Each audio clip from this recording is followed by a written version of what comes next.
আপোনালোকৰ আমাৰ শ্ৰদ্ধাৰ নেতা আপোনালোকৰ বিধায়ক কংগ্ৰেছ দলৰ চিফ হুইপ কংগ্ৰেছৰ জ্যেষ্ঠ নেতা ৱাজেদ আলী চৌধুৰী সাহেব প্ৰদেশ কংগ্ৰেছৰ মাননীয় সভাপতি ভূপেন কুমাৰ বৰা ডাঙৰীয়া ৰাইজৰ দলৰ সভাপতি জনপ্ৰিয় নেতা বিধায়ক অখিল গগৈ ডাঙৰীয়া ডিব্ৰুগড় সমষ্টিৰ কেইদিনমানৰ পিছত 4 জুনত ঘোষিত হ'বলগীয়া সাংসদ জাতীয় পৰিষদৰ সভাপতি মুৰিনজ্যোতি গগৈ ডাঙৰীয়া ইয়াৰ উপস্থিত বয়োজ্যেষ্ঠ লোকসকল আলিম সমাজ ভদ্ৰ মহিলা মণ্ডলী সাংবাদিক বন্ধুসকল আলিম ওলামাসকল আৰু এই বৃহত্তৰ অঞ্চলৰ শ্ৰদ্ধা ৰাইজ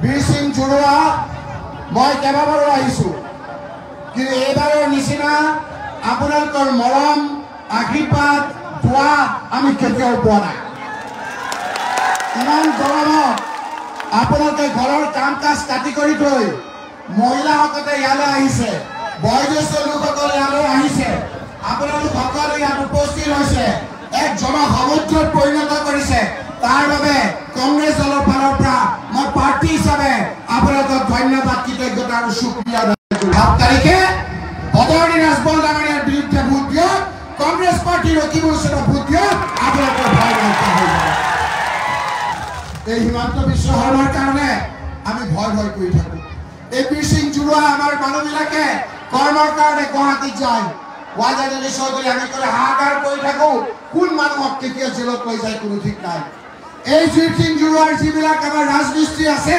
সেই ৰাজমিস্ত্ৰীবিলাক ফাইলিং কৰাত খুব উস্তাদ সেইকাৰণে বিজেপিৰ ডাঙৰ অফিচটো হিমন্ত বিশ্ব শৰ্মাৰ ডাঙৰ ঘৰবিলাক ৰূপহী ৰাজমিস্ত্ৰীৰ দ্বাৰা কৰায় ধুবুৰী ৰাজমিস্ত্ৰীৰ দ্বাৰা কৰায় বীৰ সিং জুৰুৱাৰ ৰাজমিস্ত্ৰী দি কৰায় কাৰণ আমাৰ ইয়াত ৰাজমিস্ত্ৰীসকলে টেকনিকেলি বহুত চাউল কিন্তু সেই ঘৰটো বনোৱাৰ পাছত সেই পইচাখিনি লৈ যেতিয়া বীৰ সিং জুৰুৱা বানকাছাৰ যেতিয়া আমাৰ চাউথ চানমাৰে ইয়াত থাকিবলৈ আহে আমাৰ ল'ৰা ছোৱালীবিলাক শুই থকা অৱস্থাত সেই মানুহজন যিজন কষ্ট কৰি গুৱাহাটীত তেওঁলোকৰ ডাঙৰ বিল্ডিং বনায় বিজেপিৰ ডাঙৰ বিল্ডিং বনায় সেই বিল্ডিং বনোৱা সেই আমাৰ টেকনিকেলি চাউণ্ড মানুহজনক কি কৰে ইয়াৰ নামত বাল্য বিবাহৰ নামত ঘৈণীয়েকৰ বুকুৰ পৰা কাঢ়ি লৈ গৈ জেলত লৈ যায় হয়নে নহয় কওক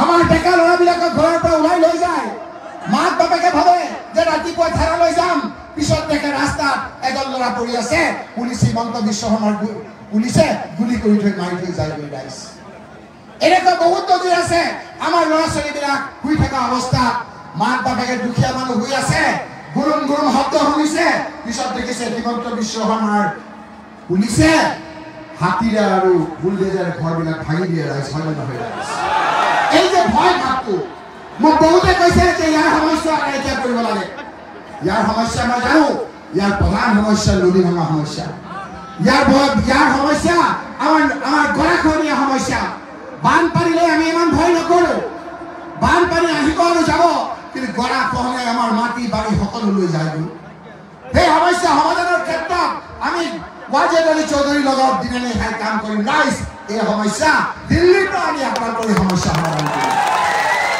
কিন্তু ৰাইজ এই সমস্যাতকৈ আমাৰ ডাঙৰ সমস্যা হ'ল আমাৰ নিৰাপত্তাৰ সমস্যা সেই যে শুই থাকোঁতে হিমন্ত বিশ্ব শৰ্মাৰ পুলিচে লৈ যায় আপোনালোকক মই কথা দিছোঁ ৰকিবুল হুছেইনে আপোনালোকে আপোনালোকৰ প্ৰতিনিধি কৰা ৰকিবুল হুছেইনক এজন হিমন্ত নহয় দুজন হিমন্ত নহয় 50জন হিমন্তই আপোনালোকৰ গাঁৱৰ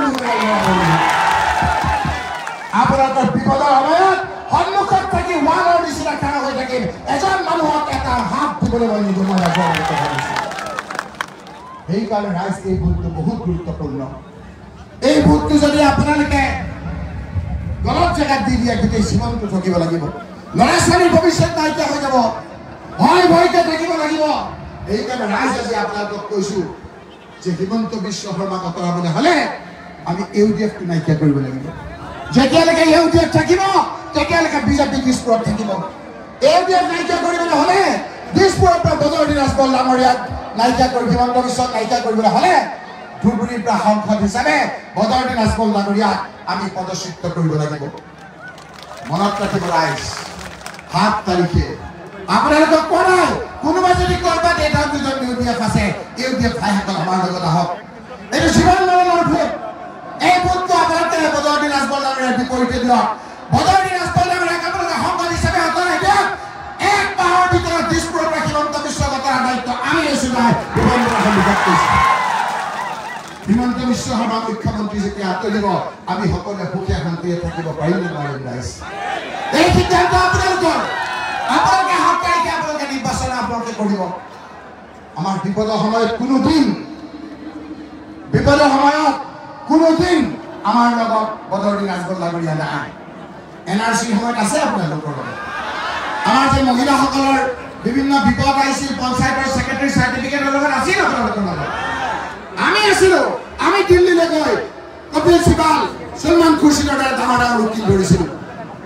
মহিলাসকলৰ পঞ্চায়তৰ ছেক্ৰেটাৰী বিপদৰ সময়ত বেলিতা মাৰাক বুলি এগৰাকী ট্ৰাইবেল মানুহক লগত গৈ তেওঁৰ নামত কেছ কৰি মানুহক বিপদৰ পৰা ৰক্ষা কৰিছিল। আপোনালোকক মই কথা দিছো ৰাইজ, আপোনালোকে আমাৰ 9 তাৰিখে আমি 2,000 টকাকে দিম ৰাইজ। আপোনালোকক কথা দিম লাইটৰ বিল, যিসকলৰ লাইট নাই আমি চলাৰ লাইট কৰিম, আমি লাইটৰ লাইট আনি দিম। যিসকলৰ লাইট আছে 200 ইউনিটলৈকে 1 পইচা দিব নালাগে, ফ্ৰী কৰি দিম আপোনালোকে। আপোনালোকক গেছ চিলিণ্ডাৰ 500 টকাত দিম। ডেকা ল'ৰাবিলাকে জিন্দাবাদ জিন্দাবাদ কৈছা, মাত্ৰ কেইটামান দিন তোমালোকে ভালকে কংগ্ৰেছ কৰা, 30 লাখ ল'ৰা ছোৱালীক চাকৰি দিম বুলি ৰাহুল গান্ধী।